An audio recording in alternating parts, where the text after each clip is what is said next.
Budak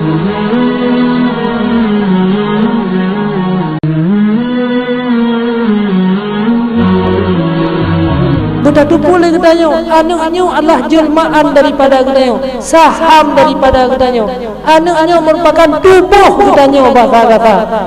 Tapi budak tu watai katanya mati singa, tubuh katanya nyan hoi punya tubuhnya dibuat-buat bro terasa katanya dalam kuburan, bahkan terasa, bahkan susah katanya dalam kuburan karena tubuh katanya yang mata udip di dunia dipuduk pada tempat-tempat yang bro.